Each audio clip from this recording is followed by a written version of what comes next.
నమ్మి వచ్చిన అమ్మాయిని నువ్వెలా కావాలంటే అలా వాడుకున్నావు కదా, నా చేతికి చిక్కుతావు కదా, తర్వాత ఉంటది నీకు. మూఢనమ్మకాలు ఉన్నాయనుకుని నరబలిచ్చావు, రక్తం మోర్తాండా.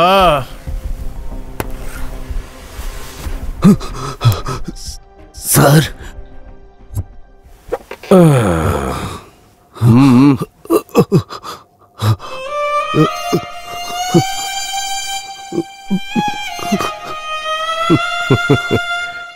ఏయ్, నిన్ను చూస్తే అసలు నమ్మలేకపోతున్నాయా? అవును సార్. ఆ వైశాలిని ఎందుకు నువ్వు బలిచ్చావు? నేను కోళ్ళు మేకల్ని బలి ఇచ్చి ప్రజల్ని మోసం చేస్తున్నాను అంతే. త్వరగా ఎదిగిపోవాలని విక్రమ అత్యాశని నేను ఉపయోగించుకుని వైశాల్ని ఇక్కడికి రప్పించాను. కానీ ఆ రోజు అక్కడ జరిగిందే వేరు సార్. సరైపోయింది. రే, ఏం జరిగిందో సరిగ్గా చెప్పురా.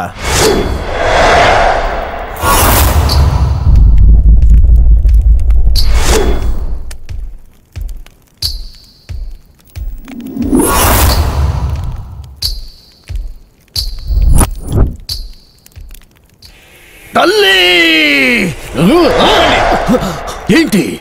ఒక నిమిషం. కెమెరా తీసావు? అసలు కెమెరా తీసుకొచ్చావు? ఏం ప్రూఫ్? మీరు వైశాలిని బలిచ్చిన తర్వాత మీరు చెప్పింది ఏం జరగకపోతే పోలీస్ కంప్లైంట్ ఇవ్వడానికి. పోలీసా? ఏంటి స్వామీజీ, మీరు కానివ్వండి, నేను రికార్డ్ చేస్తాను. అండి, మీరు టీవీ ఛానల్ నుంచి వచ్చారా లేదంటే కామెడీ చేస్తున్నారా? వైషు, సార్ సార్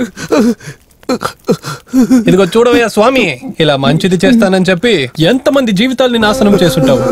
కష్టపడి పని చేయడం వదిలేసి ఇలాంటి తప్పుడు పనులు చేస్తున్నావే, సిగ్గుగా లేదు? రేపు నీకేమవబోతుందనేదే నీకు తెలియదు, నువ్వు వేరేళ్ళకు చెప్తావా? మన దేశం లోపలికి ఏ టెర్రరిస్ట్ రావద్దని బార్డర్లో కూర్చొని మంత్రం వేయండి, అప్పుడైనా మీ వల్ల ఏదైనా ఉపయోగం ఉంటుంది. ఒక హంతకుడికి మీకు ఎటువంటి తేడా లేదు. మీలాంటి వాళ్ళతో జైలు టాయిలెట్లు శుభ్రం చేయించాలి. పదవయ్య స్టేషన్ కి. నన్ను జైలుకి పంపించకండి సార్, నా కుటుంబం నడి రోడ్లో పడుతుంది. దయచేసి నువ్వు నన్ను క్షమించమ్మా. సార్, నేను ఈ ఊరే వదిలి వెళ్ళిపోతాను. Please sir. అమ్మా, నువ్వు కూడా చెప్పమ్మా. ఈ ఒక్కసారి ఆయనని క్షమించు విక్రమ్. ఇంకొకసారి ఇలాంటి పనులు చేస్తున్నావని నాకు తెలిసొస్తే పోలీస్ కంప్లైంట్ ఇవ్వను, డైరెక్ట్ గా పైనకి పంపించేస్తాను. జాగ్రత్త. సరే సార్, సార్ నేను వెళ్ళిపోతాను సార్. వాళ్ళతో చెప్పినట్టుగా నేను ఊరు వదిలి వెళ్ళిపోయాను సార్. కానీ ఒట్టిగా నేను హత్య అవి చేయలేదు సార్.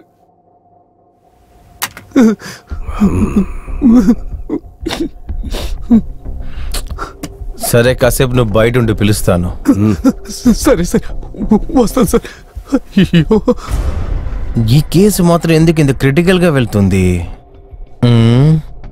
నా సర్వీస్లో ఇంతవరకు ఎన్నో పెద్ద కేసులంతా డీల్ చేశాను, కానీ ఈ కేసులో ఎందుకు నేను ఇంతలా ఆలోచిస్తున్నాను? నా మైండ్ ఎందుకు నా కంట్రోల్కి రానంటుంది? నిదానంగా ఆలోచిస్తే క్లూ ఖచ్చితంగా దొరుకుతుంది. వైశాలిని ఇద్దరి దగ్గర నుంచి వాళ్ళు తప్పించారంటే విక్రమ్ అయితే ఖచ్చితంగా వైశాలిని చంపిండు.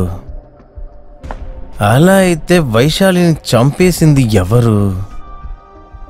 వైశాలిని తన కూతుర్లా చూసుకునే మంగళ ఎందుకు హత్య చెయ్యాలి? డబ్బులిచ్చి కొన్న ఈ అమ్మాయిని కూతుర్లాగా అనుకుందంటే తన బిజినెస్ ఎలా జరుగుతుంది? లేదు సార్, బాధపడకండి, అలాంటి పని జరగదు.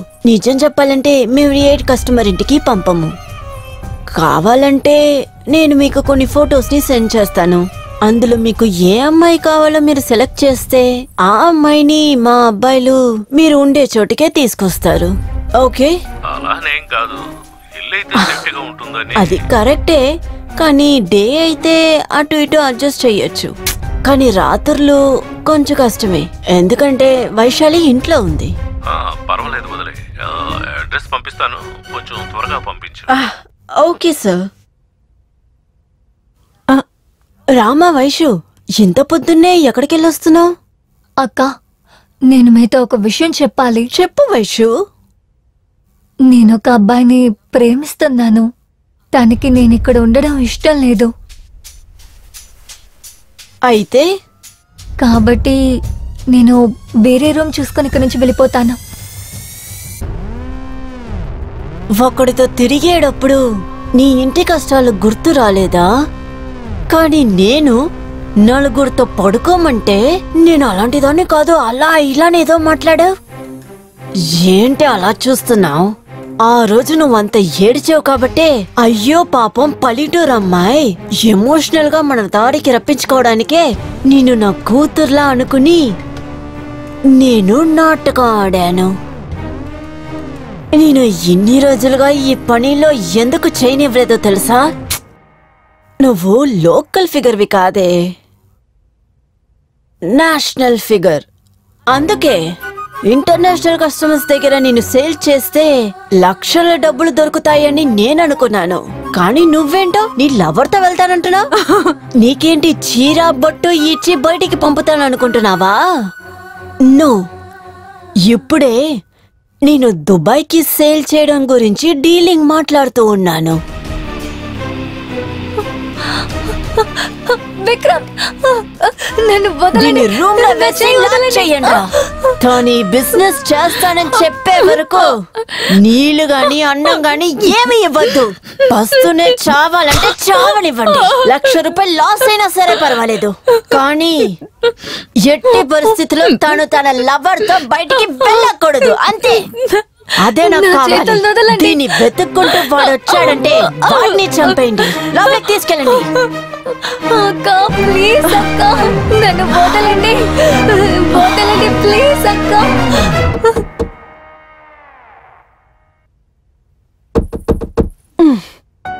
ఇదిగో విను వైశాలి, నేను చెప్పేది జాగ్రత్తగా విను.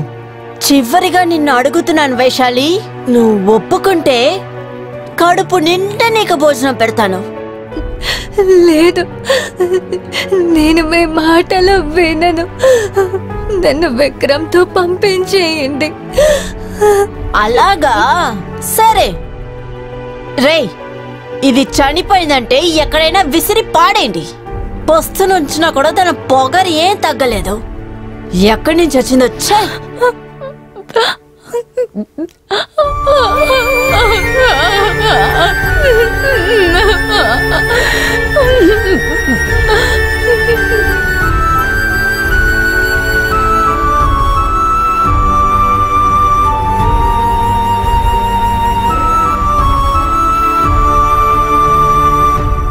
వైశాలి, వైశాలి,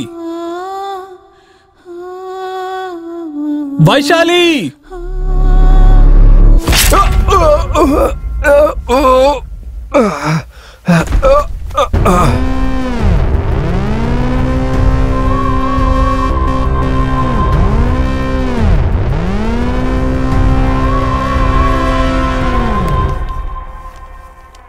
ఏయ్, ముందు నిన్ని పట్టుకొచ్చి లోపల వెయ్యాలే. నువ్వెక్కడన్నా ఉండు, నేను నిన్ను వదలను.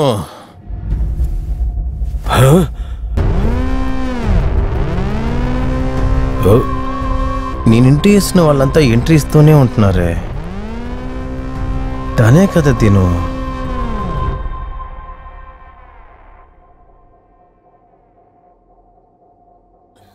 అది నేనే సార్, ఆ రోజు మేకప్ వెయ్యలేదు.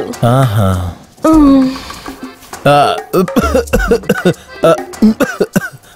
మ్యాటర్కి రండి.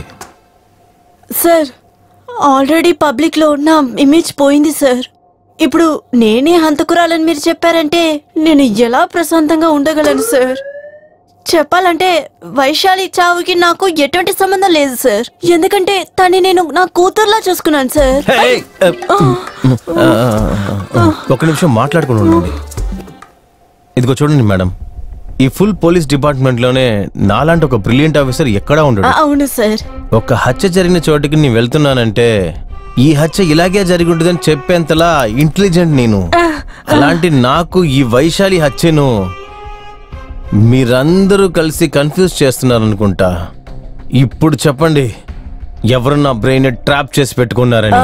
సార్, నాకు హనీ ట్రాప్ తెలుసు సార్, బ్రెయిన్ ట్రాప్ తెలీదు. చెప్పాలంటే నాకంత తెలివితేటలు లేదు సార్. నాకు ఈ హత్యకి ఎటువంటి సంబంధం లేదు సార్. ప్లీజ్. ఓకే, దానికి మీకు ఎటువంటి సంబంధం లేదు. చివరిగా మీరు వైశాలిని చూసినప్పుడు ఖచ్చితంగా ఏదో జరిగి ఉండాలి కదా. అది ఏంటో చెప్పండి ప్లీజ్. నేను ఒక అబ్బాయిని ప్రేమిస్తున్నాను. వేరే రూమ్ చూసుకొని ఇక్కడి నుంచి వెళ్ళిపోతాను. ఆ అబ్బాయి ఎవడు? విక్రమా? మీకెలా తెలుసు? వాడు అమ్మాయిలు కిస్ చేయాలని డబ్బులు తీసుకుని ఇక్కడికి వచ్చాడు. వాడు టెన్షన్ గా సగంలోనే ఇక్కడి నుంచి వెళ్ళిపోయాడు. వాడి వెనకాలేనో రావడం నేను చూశాను. అప్పుడే నాకు ఒక డౌట్ వచ్చింది. ఇలాంటి ఒక చోట్లో నా కూతురు ఉండడం వల్ల నేను దాన్ని కోల్పోయాను. అందువల్ల నువ్వు ఇక్కడ ఎక్కువ రోజులు ఉండకూడదని నీకు నేను ఇంకో ఇల్లు ఏర్పాటు చేశాను. ఎక్కడ అబ్బాయి వచ్చాడా? వెళ్ళి పిల్లమ్మా.